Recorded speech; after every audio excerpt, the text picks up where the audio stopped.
وما ارسلنا من قبلك الا رجالا نوحي اليهم فاسالوا اهل الذکر ان کنتم لا تعلمون. مشرکین مکہ کہتے تھے کہ اللہ نے اگر کوئی رسول یا ہمیں کوئی پیغام بھیجنا ہوتا تو ہمارے جیسے ہی انسان کو کیوں بھیج دے، کوئی فرشتہ آ کے ہمیں بتاتا. تو اللہ فرماتے ہیں نہیں، ہمارا یہ اصول ہے، ہم نے پچھلی قوموں کے اندر بھی مرد اور انسان بھیجے تھے، فرشتے نہیں بھیجے تھے. وہ انسان ہی تھے تمہارے جیسے جن کو ہم نے وحی کی تھی. اگر تم پوچھنا، اگر تمہیں پتہ نہیں ہے تو پوچھ لو. یہ جو یہود و نصارہ کے علماء ہیں اور وہ پچھلی کتابوں کے پڑھنے والے ہیں، ان سے جا کے پوچھ لو، وہ تمہیں بتائیں گے کہ واقعی پچھلی قوموں کے اندر بھی جو نبی آئے تھے وہ ہم تم جیسے انسان ہی تھے، کہ اوپر سے فرشتے نہیں آئے تھے.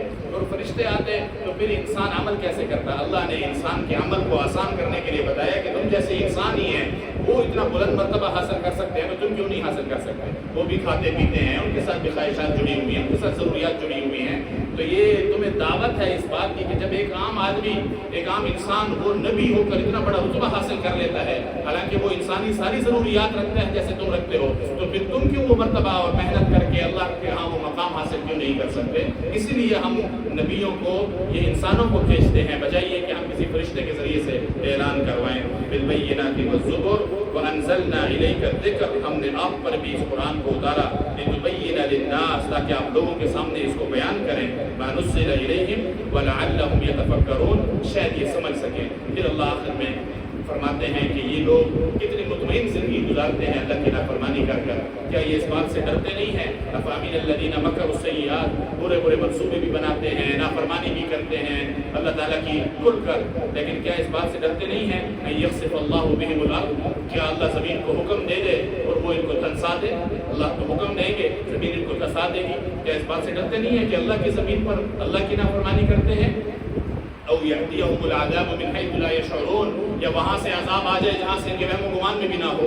یا اللہ فرماتے ہیں او یأخذہم فی تقلبہم، یہ چلتے پھرتے اٹھتے بیٹھتے کھاتے پیتے کوئی چیز خریدتے بیچتے ہوں اور اچانک اللہ کا عذاب آ جائے. فما ہم بمعجزین، یہ تو پھر بچ کر بھی نہیں نکل سکیں گے، اللہ کو عاجز بھی نہیں کر سکیں گے. او یأخذہم علی تخوف، یا اس طرح عذاب آ جائے کہ اپنی آنکھوں سے دیکھ رہے ہوں اور آنکھیں پھٹی کی پھٹی رہ جائیں اور عذاب دیکھتے دیکھتے دیکھتے ان کے اوپر حملہ آور ہو جائے اور ان کو گھیر لے. یہ ساری کی ساری عذاب کی صورتیں ہو سکتی ہیں. اللہ فرماتے ہیں کیسے مطمئن ہیں؟ ہاں فإن ربکم لرؤوف رحیم، کیونکہ اللہ بہت زیادہ مہربان ہے، رحمان ہے، مہلت دیتا ہے، وہ جلدی پکڑ نہیں کر رہا، اس لیے یہ لوگ مطمئن ہیں. اللہ مہلت دے رہا ہے، عذاب نازل نہیں کرتا. مسلمانوں کے اوپر اور انسانوں کے اوپر بہت رحم دل ہے اللہ. اولم یروا، آخری آیات میں اولم یروا الی ما خلق اللہ، اللہ ایک قسم کی دعوت دے رہے ہیں، اپنا ہونا بیان فرما رہے ہیں کہ انہوں نے دیکھا نہیں ہے کہ اللہ نے جو چیز بھی بنائی ہے اس کا سایہ ہوتا ہے. یتفیأ ظلالہ عن الیمین والشمائل، جب وہ چلتے پھرتے ہیں ہر چیز اپنا سایہ رکھتی ہے، ہر چیز اپنا سایہ رکھتی ہے. اللہ فرماتے ہیں یہ سائے کیوں ہیں؟ یہ سائے حقیقت میں ہمیں سجدہ کر رہے ہیں، سجدا للہ وہم داخرون، کہ ایک آدمی کھڑے ہو کر اگر کوئی تکبر کا اعلان کرتا ہے کہ میں بڑا متکبر ہوں، تو اس کے یہ الفاظ اگرچہ تکبر کا اعلان کر رہے ہیں لیکن اس کے ساتھ ہی اس کا سایہ اللہ کو سجدہ کر رہا ہے اور اس کے سامنے متواضع ہے کہ وہ سایہ بھی اس کو سبق دے رہا ہے کہ تم جو تکبر کے لفظ بولتے ہو یا تم نافرمانی کرتے ہو، تمہاری حالت تو یہ ہے کہ تمہارا سایہ بھی تمہارے کنٹرول کے اندر نہیں ہے.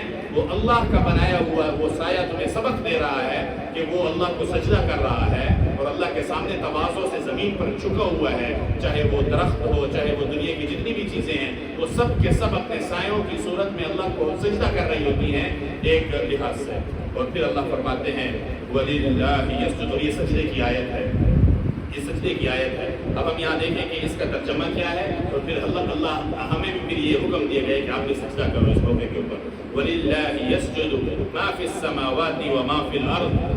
ابھی تو پہلے سایوں کا حکم دیا، سایوں کے بارے میں بتایا، پھر فرمایا کہ زمین اور آسمان میں جو بھی مخلوق ہے وہ سب کے سب اللہ کو سجدہ کرتی ہے. جیسے جمعے میں عرض کیا تھا کہ ہر چیز کو اللہ نے کسی نہ کسی درجے میں کم از کم اتنا شعور تو ضرور دیا ہے کہ وہ اپنے خالق کو پہچانتی ہے. تو فرمایا کہ وَلِلَّهِ يَسْجُدُ، اللہ کو سجدہ کر رہی ہے، مَا فِي السماوات وما فی الارض من دابہ، جو بھی مخلوق ہے زمین اور آسمانوں میں وہ اللہ کو سجدہ کرتی ہے، والملائکہ، اور وہ فرشتے، اتنے بڑے بڑے فرشتے اور اتنے زیادہ فرشتے اور اتنے جلیل القدر فرشتے، یہ بھی اللہ کو سجدہ کر رہے ہیں، وَهُمْ لَا يَسْتَكْبِرُونَ، تکبر نہیں کرتے۔ ظاہر ہے کہ جو انسان سجدہ کر رہا ہے اس کے اندر تکبر تو نہیں ہے، وہ تکبر نہیں کرتے۔ یخافون ربهم، اپنے رب سے ڈرتے ہیں، من فوقهم ويفعلون ما يؤمرون، اور وہی کرتے ہیں یہ سارے کے سارے فرشتے، اتنے طاقتور اور اتنے اللہ کے قریب ہونے کے باوجود جو ان کو حکم دیا جاتا ہے بس صرف وہی کرتے ہیں۔ تو پھر حکم دیا گیا ہے کہ جب سب سجدہ کرتے ہیں تو اس موقع کے اوپر فوراً انسان کو حکم ہے کہ جب یہ آیت تلاوت کرے تو وہ بھی سجدہ کر لے کہ اے اللہ ہم بھی انہی میں شامل ہیں جو تجھے سجدہ کرنے ہیں، ہم بھی ان سجدہ کرنے والوں میں شامل ہوتے ہیں۔ اللہ تعالیٰ ہمیں رب العزت فرما رہے ہیں کہ خدا دو نہیں ہوتے، خدا صرف ایک ہوتا ہے۔ خدا دو بھی نہیں ہوتے اور کئی خدا بھی نہیں ہوتے۔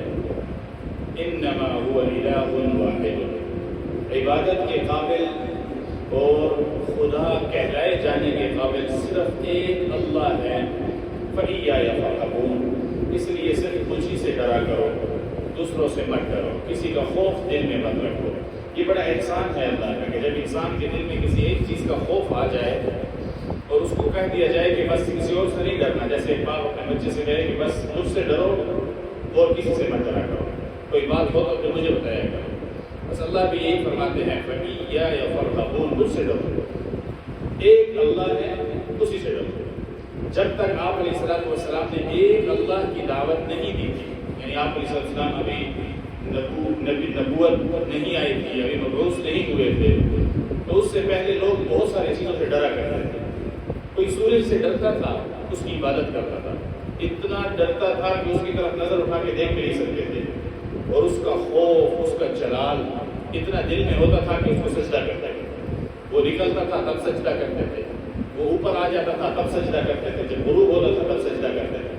کوئی دیکھتا تھا کہ ستارے ہیں، ان کے اندر اس کو کچھ عظمت نظر آتی تھی تو اس کے دل میں اپنا خوف رکھ کر اور ان کی عبادت کرتا تھا۔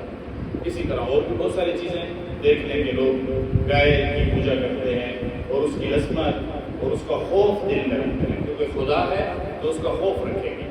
لیکن آپ علیہ السلام نے دنیا کو ان سارے خوفوں سے آزاد کر دیا۔ ڈرتے کیوں ہو سورج سے؟ سورج سے بھی کوئی ڈرنے کی چیز ہے؟ یا پھر تم گائے سے ڈرتے ہو، یا پھر تم لوگ ستاروں سے ڈرتے ہو؟ ان سب سے آزاد ہو جاؤ۔ ڈرنا ہے تو صرف ایک سے ڈرو، یعنی کہ ایک اللہ کی دعوت دینا انسان کو ساری چیزوں کے خوف سے نجات دے دیتا ہے، ورنہ تو دنیا میں ڈر ڈر کر سہم سہم کر زندگی گزارتا تھا۔ جب ایک اللہ کا خوف دل میں آیا کہ اچھا یہ سب تو مخلوق ہے، اس سے کیوں ڈریں، تو پھر ترقی کے دروازے کھلے، پھر لوگوں نے تحقیق کرنا شروع کی، پھر سورج میں بھی تحقیق ہوئی، ستاروں میں بھی ہوئی، سیاروں میں بھی ہوئی۔ آج دیکھیں سائنس کتنی ترقی کر گئی ہے۔ اگر ان سب کو آج بھی خدا مانا جاتا تو کیا کسی کے اندر جرأت تھی کہ وہ ان چیزوں کے اندر تحقیق کر سکتا؟ یا سائنس اس کو اپنی تحقیقات کا میدان بناتی؟ وہ نہیں کر سکتی تھی، کیونکہ وہ تو خدا تھا، اس کے قریب نہیں جا سکتے تھے، اس سے ڈرتے تھے۔ تو توحید اتنی زبردست چیز ہے کہ انسان کو آتے ہی سارے کے سارے خوف کی زنجیریں توڑ کر صرف ایک اللہ کا خوف، اس لیے اللہ فرماتے ہیں فَإِيَّايَ فَارْهَبُونَ، صرف مجھ سے ڈرو۔ وَلَهُ مَا فِي السَّمَاوَاتِ وَالْأَرْضِ، سب زمین اور آسمان اور اس میں جو کچھ ہے یہ اللہ کا ہے، اللہ کا ہے۔ وَلَهُ الدِّينُ وَاسِبًا، اسی لیے دین بھی صرف اللہ کا ہے، اطاعت بھی صرف اللہ کی ہے، اس کے علاوہ کسی کی اطاعت نہ کیا کرو۔ صرف ایک کی اطاعت کرنا آسان ہے یا دو کی اطاعت کرنا آسان ہے، یا تین کی یا کئی لوگوں کی اطاعت کرنا؟ ایک آدمی ایک ہی کی عبادت کرے، ایک کئی لوگوں کی، تو کس کس کو راضی کرے گا؟ کس کو راضی کرے گا؟ اللہ فرماتے ہیں صرف مجھے راضی کر لو، میں دنیا کے سب لوگوں کو تم سے راضی کر دوں گا۔ اور اگر تم مجھے ناراض کر کے دنیا کے لوگوں کو راضی کرنے کی فکر کرو گے تو پھر میں بھی ناراض ہو جاؤں گا، اور جو تم سے راضی ہوں گے وہ بھی تم سے ناراض ہو جائیں گے۔ دنیا کے لوگ تم سے کبھی راضی نہیں ہو سکیں گے۔